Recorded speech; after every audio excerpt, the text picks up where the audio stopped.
ఖైరతాబాద్ లో by election రావాలని ఇలా మేము పిటిషన్ వేయడం జరిగింది. ఇలా ఆ పిటిషన్ వేసింది మేము 18/3/2024 నాడు. ఇలా పార్టీ మారిండు, రేవంత్ రెడ్డి గారి నాయకత్వంలో పార్టీ మారిండ్రు. ఇలా ఖచ్చితంగా తనని డిస్క్వాలిఫై చేయాలి. తనతో పాటు మొత్తము 10 మంది ఎమ్మెల్యేలు కూడా పార్టీ మారిరు, వాళ్ళందరినీ కూడా డిస్క్వాలిఫై చేయాలని మేము అడగడం జరిగింది. ఇవాళ నాగేందర్ గారిది పర్టికులర్ గా మరొక్కసారి బీజేపీ కాంగ్రెస్ పార్టీ ఒకటే అని స్పష్టంగా కనబడ్డదని చెప్పి సందర్భంగా తెలియజేస్తా ఉన్నాను. ఇవాళ మాకు మున్సిపల్ ఎన్నికలు ఉన్నా, నా నియోజకవర్గంలో 2 మున్సిపాలిటీ ఎన్నికలు ఉన్నా, ఇలా లాస్ట్ డే నామినేషన్ అయినా ఇలా నా నియోజకవర్గం నుంచి పొద్దున 5 గంటలకి బయలుదేరి ఇవాళ ఇక్కడికి రావడం జరిగింది. బీజేపీ వాళ్ళు కూడా పిటిషన్ వేసి మహేశ్వర్ రెడ్డి గారు హాజరు కాకుండా మాకు మరొక డేట్ ఇవ్వండి, మరియు 18 తారీఖుకి మా డేట్ ఇవ్వండి అని వాళ్ళు పిటిషన్ వేసారు. అంటే ఎంత స్పష్టంగా కనబడతా ఉంది ఈ రాష్ట్రంలో బీజేపీ కాంగ్రెస్ మ్యాచ్ ఫిక్సింగ్ అనేది మరొకసారి క్లియర్ గా కనబడతా ఉంది. ఎందుకంటే దానం నాగేందర్ గారి disqualification clear cut. BRS party MLA ఉండుకుంటూ కాంగ్రెస్ పార్టీ ఎంపీగా పోటీ చేయడం వల్ల క్లియర్ కట్ ఎవిడెన్స్ అయిపోయింది. కాబట్టి డిస్క్వాలిఫై కంపల్సరీ కావాల్సి వస్తుందని ఇలా టైం బై చేయడానికి ఇలా మళ్ళొక్కసారి బీజేపీ కాంగ్రెస్ పార్టీ ఒక్కటైందని చెప్పక తప్పదు. నేను నాతో పాటు మా న్యాయవాదులు ఇద్దరు మేమందరం కూడా రెడీగా ఆ డాక్యుమెంట్స్ అన్ని తీసుకొని పోయినాం లోపలికి ఇవాళ. కానీ మరొక్కసారి మీ అందరికి కూడా చెప్తా ఉన్నాను, బీజేపీ కాంగ్రెస్ ఒకటే మరొక్కసారి స్పష్టంగా ఈ తెలంగాణ రాష్ట్రంలో ప్రూవ్ అయిందని చెప్పక తప్పదని చెప్పి ఈ సందర్భంగా మీ అందరికి కూడా తెలియజేస్తా ఉన్నాను. దాంతోపాటు నిన్న నా మీద పోలీసు వాళ్ళు చేసిన అతి ఓవర్ యాక్షన్, ఇలా అతి ఓవర్ యాక్షన్ అంటే ఓవర్ యాక్షన్, కరీంనగర్ సిపి గారు, హుజరాబాద్ ఏసీపీ గారు, జమ్మికుంట రూరల్ సిఏ గారి మీద నేను ప్రివిలేజ్ మోషన్ మూవ్ చేయడం జరిగింది. స్పీకర్ గారికి ఈ ప్రివిలేజ్ మోషన్ ఇవ్వడం జరిగింది. చాలా పాజిటివ్గా స్పీకర్ గారు స్పందించిండ్రు, దాని మీద ఎండోర్స్ కూడా చేసిండ్రు. ఖచ్చితంగా దీన్ని వెంటనే ఫైల్ పుటప్ చేయండి, వారి మీద సీరియస్ యాక్షన్ ఉంటుంది అని స్పీకర్ గారు చాలా సానుకూలంగా స్పందించిందని చెప్పి కూడా ఈ సందర్భంగా తెలియజేస్తా ఉన్నాను. ఎటు పరిస్థితిలో ఈ ఆఫీసర్లని వదిలిపెట్టే ప్రసక్తే లేదు. న్యాయం జరిగే వరకు వదిలిపెట్టగాక పెట్టను. మీరేదో మీరు ఆఫీసర్, మేము ప్రజాప్రతినిధులము, మీరు ఎంప్లాయీస్, మేము ప్రజాప్రతినిధులము. అంటే మాకు ప్రజలు ఓటేస్తే మేము ఎన్నికైనాం. దీన్ని ఎంత దారుణమైన పరిస్థితి అంటే చెప్పాలంటే చాలా బాధ అనిపిస్తూ ఉంది. ఎంత దారుణంగా బిహేవ్ చేసిర్రు. నిన్న నా సొంత గ్రామం హుజరాబాద్ నియోజకవర్గం శాసనసభ్యుని నేను, నా సొంత గ్రామం వీణవంక గ్రామం, నా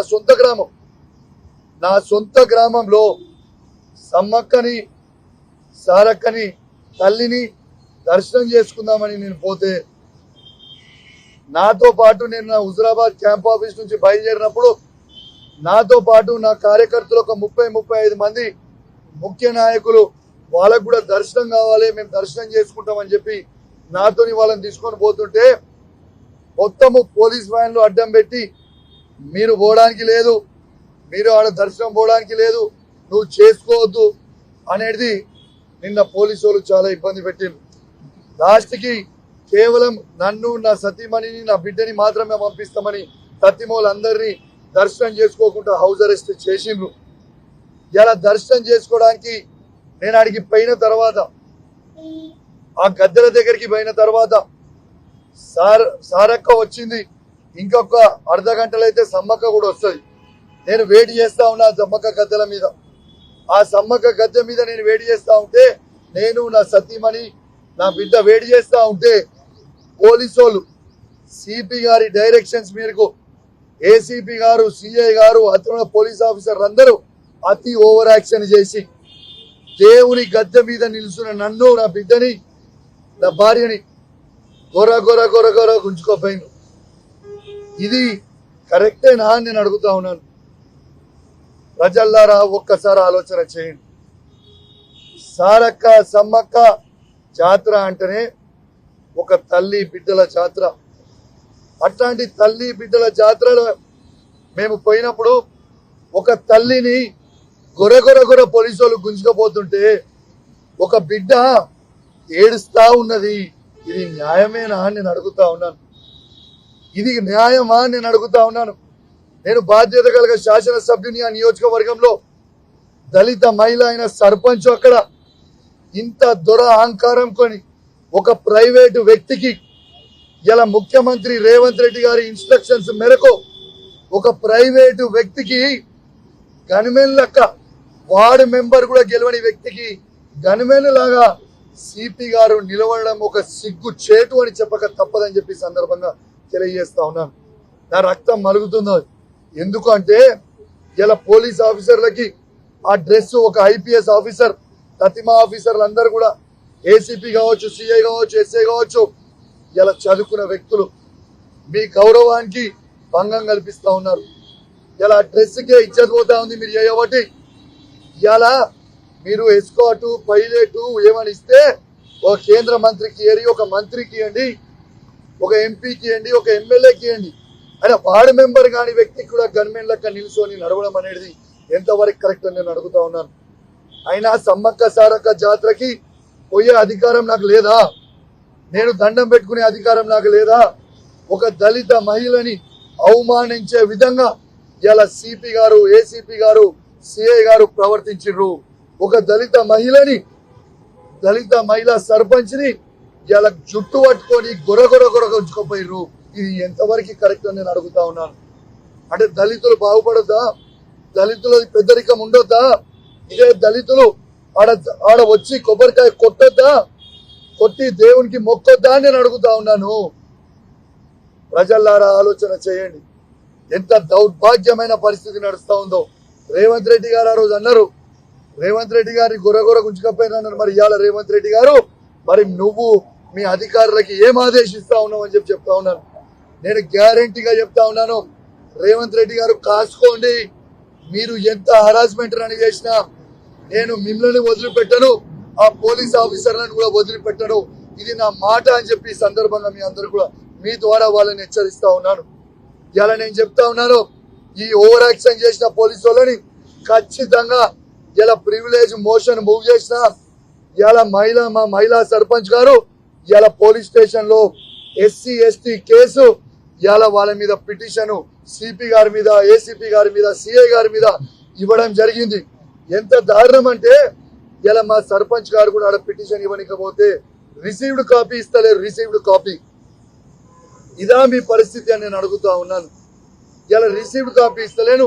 ఖచ్చితంగా చెప్తా ఉన్నా, రేపు ఎస్సీ కమిషన్ కూడా రేపు ఖచ్చితంగా దళిత మహిళను తీసుకొని పోతాం. ఇలా ఎస్సీ కమిషన్ పోతాం, రేపు హ్యూమన్ రైట్స్ కూడా పోతాం. ఖచ్చితంగా దీన్ని ఇచ్చిపెట్టే ప్రసక్తే ఉండదు.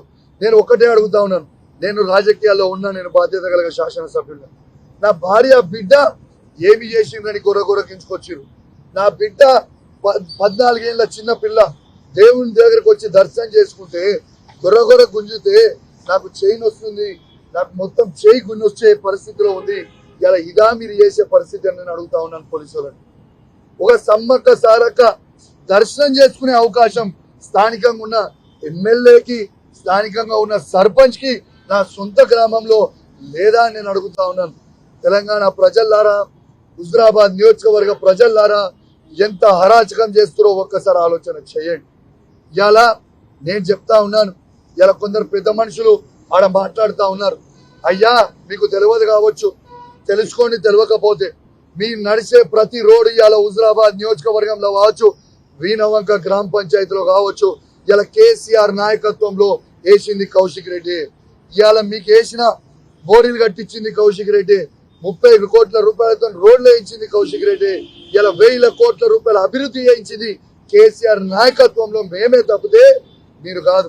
ఎంత దారుణమైన పరిస్థితి అంటే ఆఖరికి ఆ సమ్మక్క జాతర గద్దెలు, ఆ గద్దెల మీద గ్రెనైట్, ఆ గద్దెల మీద రేలింగ్, ఆడ ఉన్న చుట్టూ సీసీ, ఆడ లైట్లు నా సొంత డబ్బులతోని 30 లక్షల రూపాయలతోని నేను ఆడ దానం చేసిన ప్రజలకి బాగుండాలని. ఇలా భక్తులు కొడుతున్న ప్రతి కొబ్బరికాయ అది నేనే ఇప్పించిన గ్రెనైట్, నేనే ఇచ్చిన రేలింగ్, ఇలా నేనే ఇచ్చిన సీసీ, ఇలా అవన్నీ కూడా నేనే ఇచ్చినవి. అట్లాంటిది ఇలా సమ్మక్క సారక్క ఇలా మీకు ఆశీర్వదిస్తుందా రేవంత్ రెడ్డి గారు? మీరు ఈ పరిస్థితి చేస్తే ఏమనుకుంటున్నారు మీరు? కానీ మీరు ఎన్ని చేసినా, ఎన్ని ఇబ్బందులు పెట్టినా, మీరు ప్రజలకు ఇచ్చిన 6 గ్యారెంటీల మీద ప్రశ్నిస్తూనే ఉంటాం, నిన్ను నిలదీస్తూనే ఉంటాం. బిడ్డ నిన్ను అసలే ఇచ్చిపెట్టాం, నువ్వు రాసి పెట్టుకో. నేను ప్రతి ఆఫీసర్ కూడా చెప్తున్నా, ఇవాళ ఓవర్ యాక్షన్ చేసిన ప్రతి 3 ఆఫీసర్లకు చెప్తున్నా, ఇవాళ బిడ్డ దినాలు లెక్క పెట్టుకోర్రి. ఈ రోజు నుంచి కరెక్ట్ గా 3 ఏళ్లలో మా గవర్నమెంట్ వస్తుంది. తేకిస్తాం, ఏడున్నా తేకిస్తా, రాసి పెట్టుకోండి అని చెప్పి సందర్భంగా తెలియజేస్తున్నా. మీ సిపిఐ కావచ్చు, ఏసీపీ కావచ్చు, సిఐ కావచ్చు, తేకిస్తా, 7 చెర్ల నీళ్లు తాగిస్తా. 3 ఏళ్ల తర్వాత మా ప్రభుత్వం వస్తుంది, గ్యారంటీగా అప్పుడు తేకిస్తా. ఇప్పుడు కూడా మిమ్మల్ని ఎస్సీ కమిషన్ ముంగట నిలబెట్టిస్తా, స్పీకర్ ముంగట నిలబెట్టిస్తా, హ్యూమన్ రైట్స్ ముంగట నిలబెట్టిస్తా, అవసరమైతే నేషనల్ ఎస్సీ కమిషన్ దగ్గర కూడా నిలబెట్టిస్తా, నేషనల్ హ్యూమన్ రైట్స్ దగ్గర కూడా నిలబెట్టిస్తా అని హెచ్చరిస్తూ, ఎవరిని కూడా వదిలిపెట్టలేదని తెలియజేస్తూ సెలవు తీసుకుంటా ఉన్నాను. జై తెలంగాణ, జై కేసీఆర్. చెప్పినా కదా క్లియర్ గా, మీకు చెప్పిన అసలు ఏమీ రాలేదు. ఇలా మీకు క్లియర్ గా చెప్పిన ఇంతకు ముందు అసలు లోపలికి అన్న అడిగినట్టు నేను నాతో పాటు మా అడ్వకేట్లని తీసుకొని మేము రెడీగా చెప్పేటట్టు చెప్పామని పోయినాం. దానం నాగేందర్ గారు రాలేదు, ఇంతసేపు వెయిట్ చేసినా మాకు 10:30కి టైం ఇచ్చిండు. దానం నాగేందర్ గారు రాలేదు. బీజేపీ నుంచి కూడా వాళ్ళు కూడా వేసారు, బీజేపీ వాళ్ళు కూడా ఎవరు కూడా రాలేదు. వాళ్ళు ముందే ములాఖత్ అయిపోయారని క్లియర్ గా చెప్పిన, వాళ్ళు ములాఖత్ అయ్యి అండర్స్టాండింగ్ చేసుకురు. కాంగ్రెస్ బీజేపీ ములాఖత్ అనేది వెరీ క్లియర్. ఎందుకంటే ఇటు నాగేందర్ గారు రాలేదు, అటు పిటిషనర్ వేసిన బీజేపీ తరఫు నుంచి మహేశ్వర్ రెడ్డి గారు రాలేదు. వాళ్ళు కూడా రాకుండా మేమైతే రెడీ ఉంటాం. ఇవాళ 18 తారీఖుకి వస్తామని సింపుల్ గా స్పీకర్ గారు బయటకు వచ్చి ఇలా నేను దీన్ని అర్జెంట్ చేస్తున్నా, 18 తారీఖుకి మళ్ళా కూడా డేట్ ఇస్తున్నా అని చెప్పి డేట్ ఇచ్చి వాళ్ళు వేయండు. కేవలం February 6th నాడు అఫిడవిట్ వేయాలి. కాబట్టి ఇలా BJP Congress party match fixing చేసుకొని ఇలా పిలిచి ఆ పిటిషన్ వేద్దామని ఒక ఉద్దేశంతో ఇలా బీజేపీ కాంగ్రెస్ మ్యాచ్ ఫిక్సింగ్ చేసిన వెరీ క్లియర్ అని చెప్పి సందర్భంగా తెలియజేస్తాను. ఇప్పుడు మీకు ఒకటే చెప్తున్నా, కేసీఆర్ సార్ అంటే ఈ తెలంగాణ తెచ్చిన యోధుడు, తెలంగాణ తెచ్చిన హీరో. కేసీఆర్ అనేటైనా ఈ సిట్టులకి పిట్టులకి భయపడేటోడు ఉండదు. కేసీఆర్ బాజాబ్తు క్లియర్ గా చెప్పిండ్రు. ఇవాళ మాకు లాస్ట్ డే ఆఫ్ నామినేషన్, ఒక నిమిషం నేను అడిగిన ఒక క్వశ్చన్ చెప్పాలా ఉందా? లాస్ట్ డే ఆఫ్ నామినేషన్స్ మేము బీఫామ్ చేయడానికి టైం ఇవాళ కావాలి, మరొక డేట్ ఇవ్వండి, తప్పకుండా వస్తామని చెప్పారు. మాకు కేటీఆర్ గారు హాజరయ్యారు, హరీష్ రావు గారు హాజరయ్యారు, సంతోష్ రావు గారు హాజరయ్యారు. తప్పకుండా కేసీఆర్ గారు కూడా హాజరవుతారు. దాంట్లో ఏం వరి కావాల్సిన అవసరం లేదు, దేని కూడా భయపడాలని చెప్పి కూడా ఈ సందర్భంగా తెలియజేస్తాం.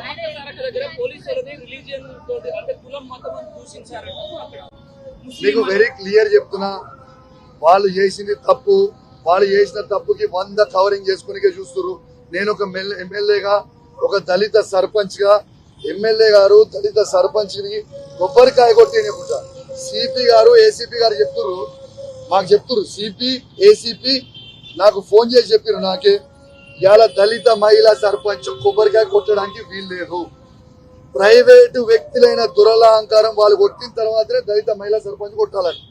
మరి ఇది ఎన్ని రోజులు ఈ దొరలతో నడుపుతారు? ఈ ప్రైవేట్ వ్యక్తి వార్డు మెంబర్ అయిన కానోనికి కూడా ఎన్ని రోజులు చేస్తారని చెప్పి ఈ సందర్భంగా తెలియజేస్తూ, అన్నిటికీ కూడా సమాధానం వస్తుంది. కాలం ప్రతిదానికి కూడా సమాధానం చెప్తా అని చెప్పి సందర్భంగా తెలియజేస్తూ సెలవు తీసుకుంటున్నా. జై తెలంగాణ, జై KCR. Thank you. Hit TV app, ఇందులో short news, live news, entertainment shows, movies, digital magazines తో పాటు మీ జిల్లా వార్తలను కూడా ఫ్రీగా చూడొచ్చు. ఇంకెందుకు ఆలస్యం, వెంటనే హిట్ టీవీ యాప్ ని డౌన్లోడ్ చేసుకుని ఫ్రీగా ఎంటర్టైన్మెంట్ పొందండి. Hit TV app, hit TV app, please download hit TV app. Hit TV app ని ఫ్రీగా డౌన్లోడ్ చేసుకుని ఎంజాయ్ చేయండి. మీకు నచ్చిన ఎంటర్టైన్మెంట్ కోసం హిట్ టీవీ యాప్ ని ఫ్రీగా డౌన్లోడ్ చేసుకుని ఎంజాయ్ చేయండి. హిట్ టీవీ యాప్ ని డౌన్లోడ్ చేసుకుని ఆస్వాదించండి, ఆశీర్వదించండి. ఇంతమంది సెలబ్రిటీలు హిట్ టీవీ యాప్ ని డౌన్లోడ్ చేసుకోండి అని చెప్తున్నారంటే ఎంత మంచి యాప్ ఆలోచించండి. అమెరికా అమెరికా అమెరికా అమెరికాలో చదవాలనుకునే వాళ్ళకి విశ్వసనీయమైన పేరు మన శౌర్య కన్సల్టెన్సీ. UK లో 1 year masters. UK లో 1 year masters. 2 years work permit up to 5 years visa. Contact Saurya Consultancy. Contact 89851 89851.